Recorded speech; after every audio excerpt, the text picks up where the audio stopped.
달밤에 대해서 살펴보도록 하겠습니다. 자, 앞부분 줄거리부터 잠깐 보고 들어갈 필요가 있을 것 같네요. 자, 나가 나왔으니까 몇 인칭? 그렇지, 1인칭 서술자가 되겠네요. 1인칭 서술자이면서 관찰자가 되겠습니다. 주인공은 아닌 거죠. 사대문 안에 살다가, 사대문 그러면, 자, 우리가 이제는 경복궁 있죠? 그 다음에 동대문, 서대문, 남대문 이렇게 서울 시내 정도로 이해하면 되겠습니다. 성북동으로 이사를 오는데 여기서 신문을 배달하는 누구를 만난다? 황수건을 만난다. 황수건, 관찰 대상이 되겠습니다. 누구는 황수건은 나를 허물없이 대하면서 가족 이야기, 과거 급사로 일하다가 쫓겨난 이야기, 정식 배달원이 되고 싶은 꿈에 대한 이야기, TMI네. 너무 많아. 쓸데없이 참견을 한다. 황수건의 성격을 제시해주고 있습니다. 아내는 우둔한 그와 말을 주고받는다고 핀잔을 주지만 나는 순박한 성격을 지닌 그가 마음에 든다. 황수건에 대한 나의 태도, 연민이라든가 애정 정도로 보시면 되겠습니다. 이후 황수건은 정식 배달원이 될 것을 자랑하지만 얼마 후 나는 그가 보조 배달원 자리마저 잃게 되었다는 소식을 듣게 된다. 자, 여기까지가 이제는 앞부분 줄거리고요. 결국은 보조 배달원 자리마저 잃게 된 그 황수건의 모습부터 이제는 이야기는 시작되겠구나 라고 보시면 되겠습니다. 자, 이제 한번 살펴볼까요? 이 선생님 갭쇼? 갭쇼? 아, 저도 내일부터는 원배달이 올시다. 오늘 밤만 자면요. 자, 기대감이죠? 배달원이 된다는 기대감이. 그러니까 지금으로 본다면 정직원이 된다. 이렇게 보시면 될 것 같아요. 계약직에서. 들어보니 성북동이 따로 한 구역이 되었는데 자기가 맡게 되었으니 내일은 배달복을 입고 방울을 막 떨렁거리면서 요게 이제는 정식 정규직원으로서의 배달원의 모습이라고 보시면 될 것 같아요. 올 테니 보라고 한다. 그리고 사람이란 게 그러게 무엇이든 끝을 바라고 붙들어야 한다고 나에게 일러주며 잘난 척하고 있어요. 그죠? 신이 나서 돌아갔다. 그렇죠. 우스꽝스럽고 순박한 모습. 지금 누가 누구한테 그런 걸 얘기할 처지가 아닌데 말입니다. 우리도 그가 원배달이 된 것이 그 좋은 친구가 큰 출세나 하는 것처럼 마음속으로 진실로 즐거웠다. 이때 우리라고 하는 것은 나 서술자와 아내가 되겠네요. 어서 내일 저녁에 그가 배달복을 입고 방울을 차고 와서 쭈럭거리는 것을 보리라고 하였다. 기대를 하였다. 어떻게 할까? 얼마나 기분 좋을까? 정말 괜찮을 거야. 라고 생각을 하였다. 그러나 이튿날도 그는 오지 않았다. 밤이 늦도록 신문도 그도 오지 않았다. 잠깐. 일이 잘못된 거죠. 뭔가 무슨 일이 생긴 거죠. 그 다음날 신문도 그도 오지 않다가 사흘째 되는 날에야 이날은 해도 지기 전인데 예전에는 해가 지고 난 다음에 늦지막히 왔는데 해도 지기 전인데 의외예요. 그죠?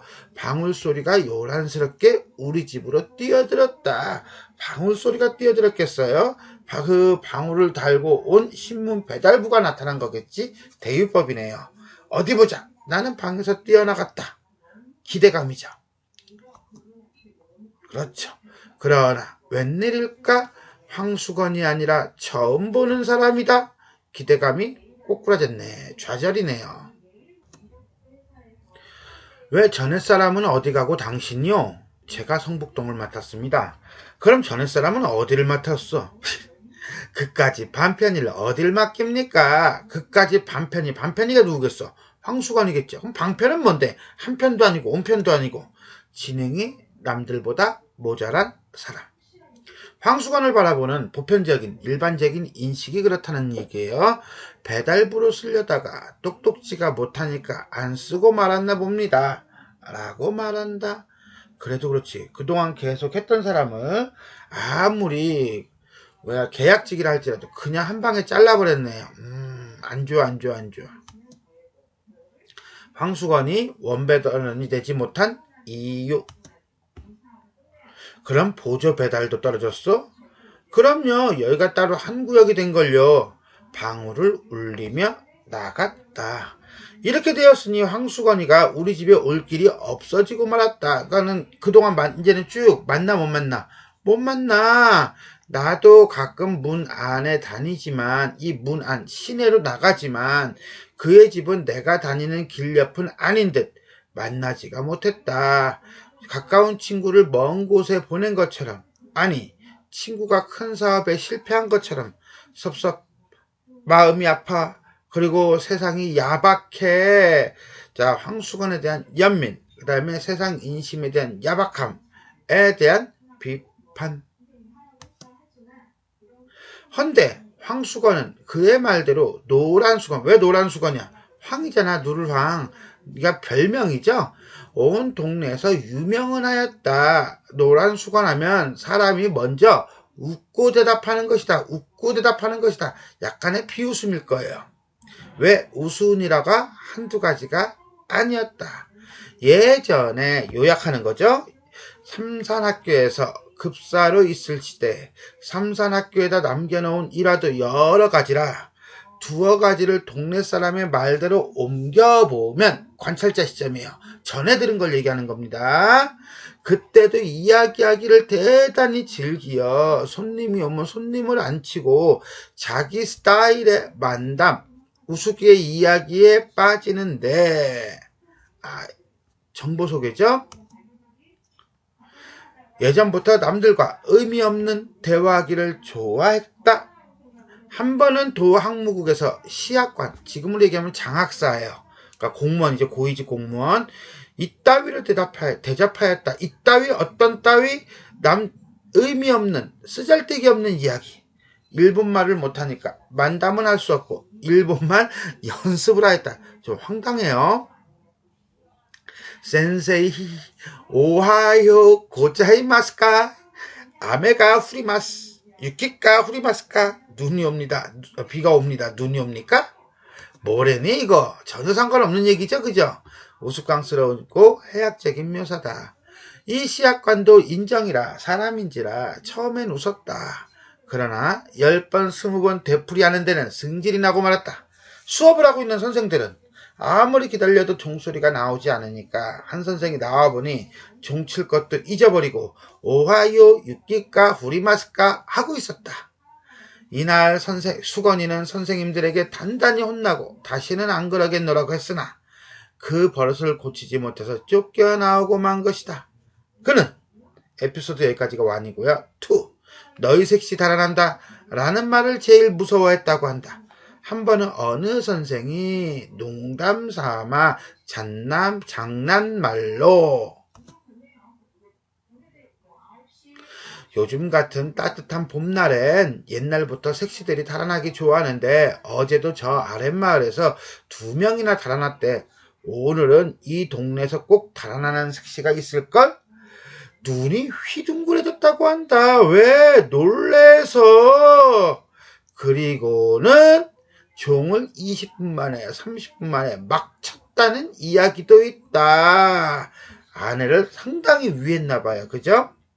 어쨌거나 간에 선생님 말을 진짜 사실로 믿고 자기 색시가 달아났을지도 모른다는 생각에 조바심이 나서 종을 빨리 쳤다는 에피소드입니다. 하루는 나는 거의 그를 잊어버리고 있을 때 이제 현재로 넘어왔죠. 이 선생님 계십시오. 반가웠다. 그렇죠. 오랜만에 호감이죠. 선생님 요즘 신문 잘 오죠? 감독이나 된 듯이 묻는다. 지가 잘려놓고 당신이 올 때보다 3시간은 일찍 오고 날마다 꼭꼭 잘 오 라고 하는 거 보니까 황수건은 그동안 솔직히 말해서 일솜씨는 별별일 없었던 거죠. 머리를 뻐적뻐적 긁으면서 하루라도 거르기만 해봐라. 내가 신문사에 가서 일러 바칠 거야. 자, 자신이 신문사에서 쫓겨난 것에 대한 억울함이다. 그 다음에 또 뭐다? 질투심이다. 빈약한 주먹을 부르댄다.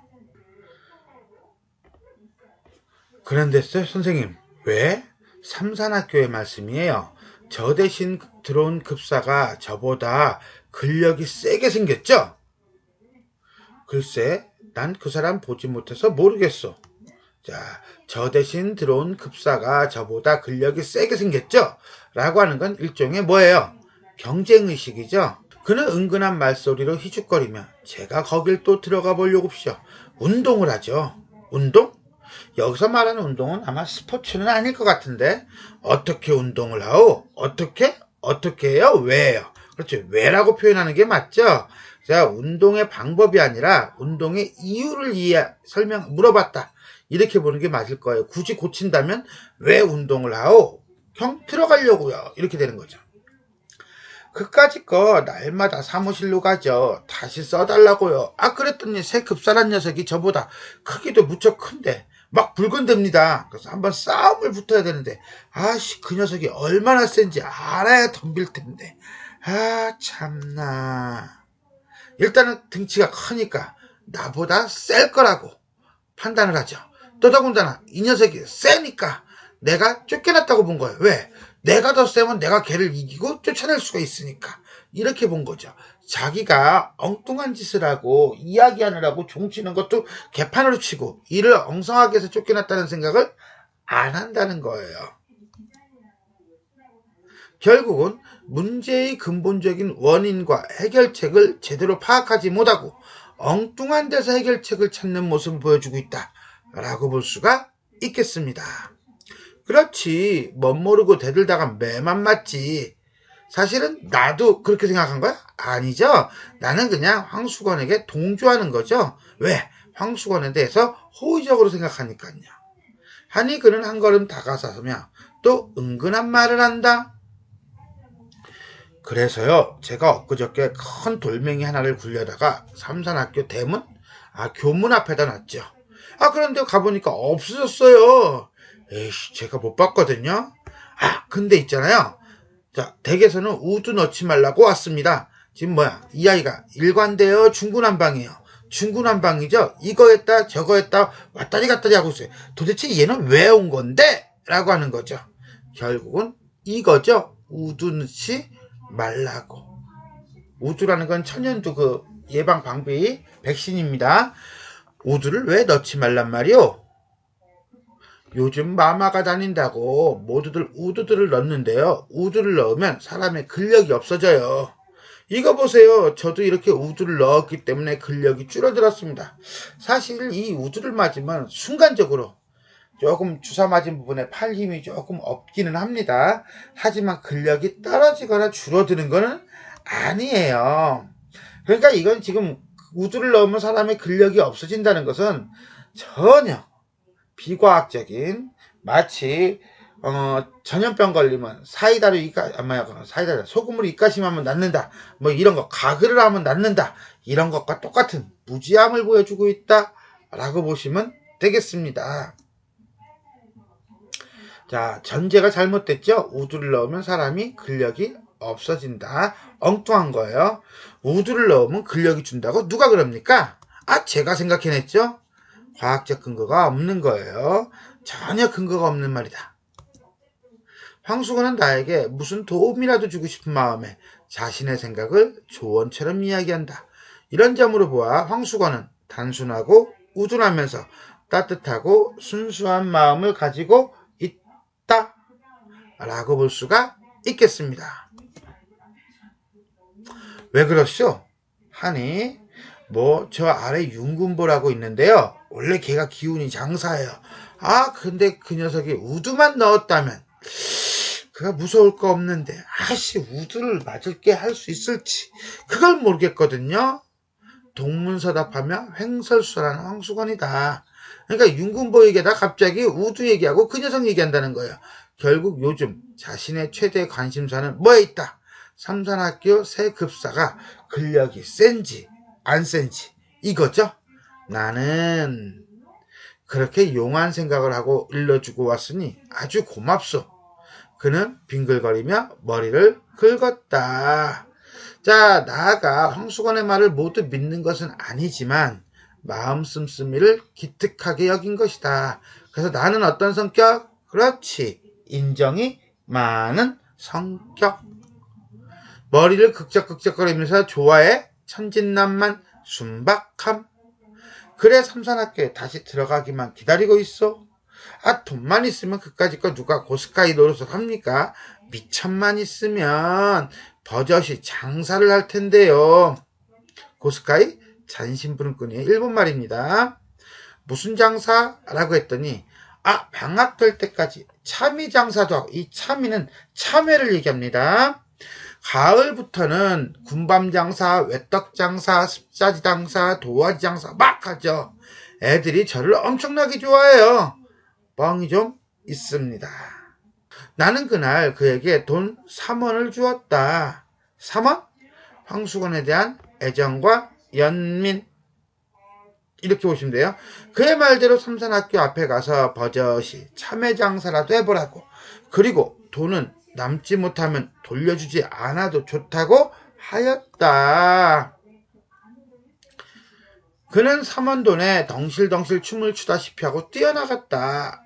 순박, 천진 똑같이 나와요. 선생님 잡수세요. 참외 3개를 두고 갔다. 고마움이죠. 그리고는 여름 동안 그는 우리 집에 얼른 하지 않았다. 가만, 배신한 거야? 그게 아니라 참외 장사가 실패한 것을 암시하고 있다 라고 볼 수가 있겠습니다.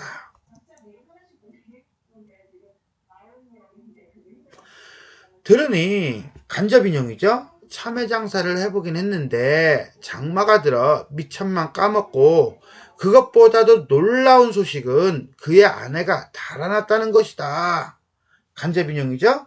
저희들끼리 금실은 좋았건만 동서가 못 견디게 굴어 달아난 것이라고 한다. 달아난 것이라고 한다. 역시 간접인용이죠.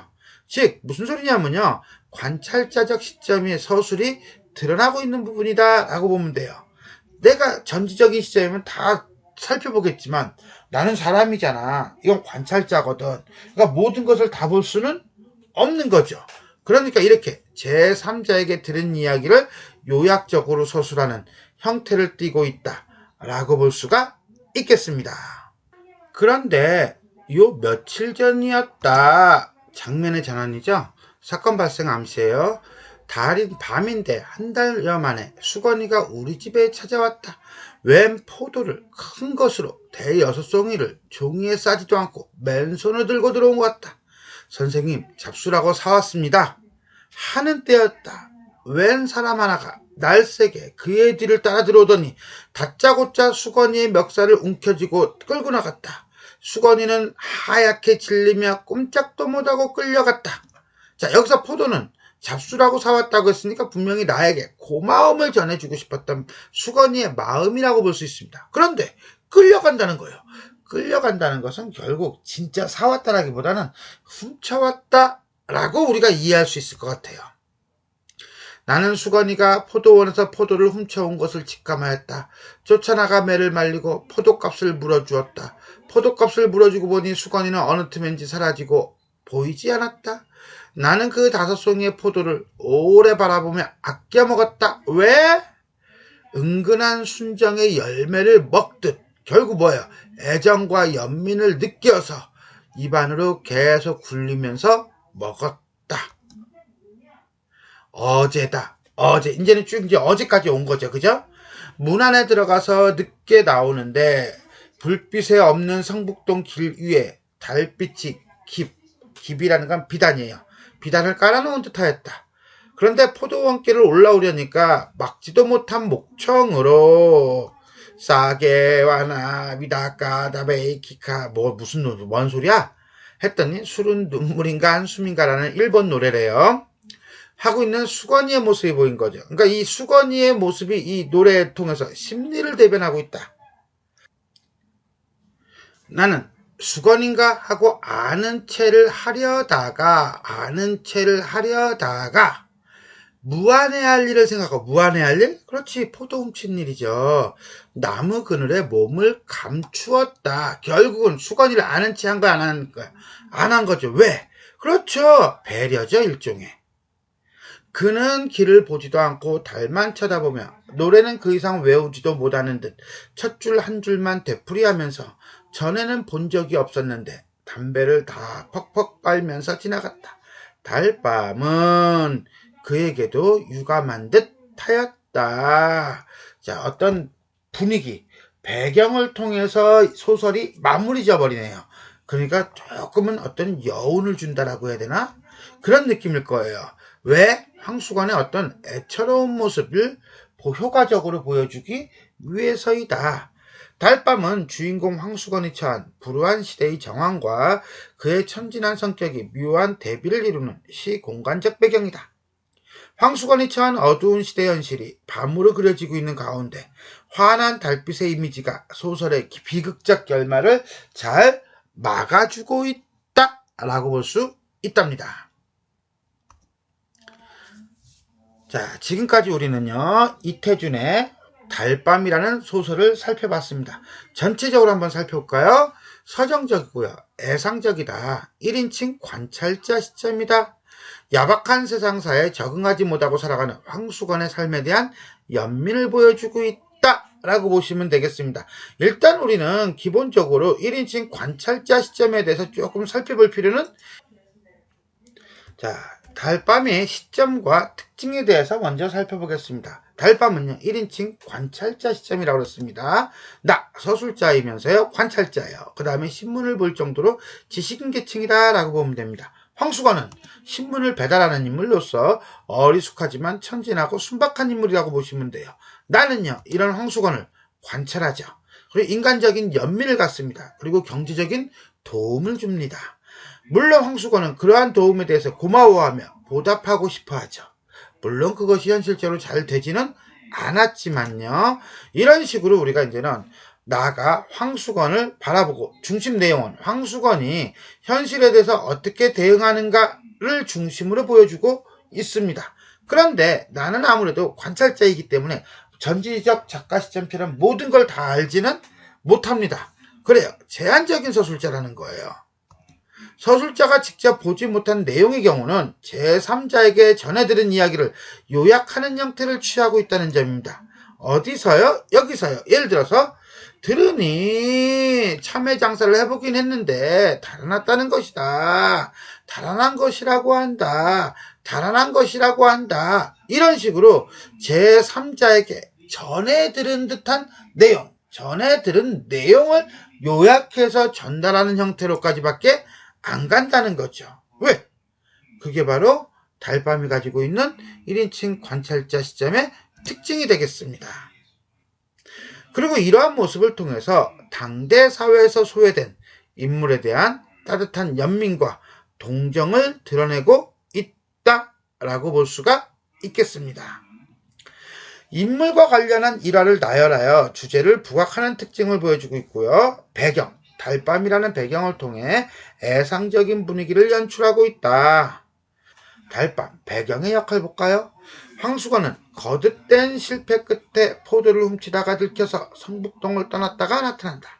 이때 달밤의 장면은 황수건이 사회와 일상에서 소외되는 우울한 상황을 드러내지만 달밤의 평화롭고 서정적인 분위기와 연결되어 비극성을 감소시킨다. 아울러 달밤의 분위기는 서술자이자 관찰자인 나의 황수건에 대한 연민의 정서를 돋보이게 한다 라고 할 수가 있겠습니다. 지금까지 이태준의 소설 달밤에 대해 살펴보았습니다. 수고하셨습니다.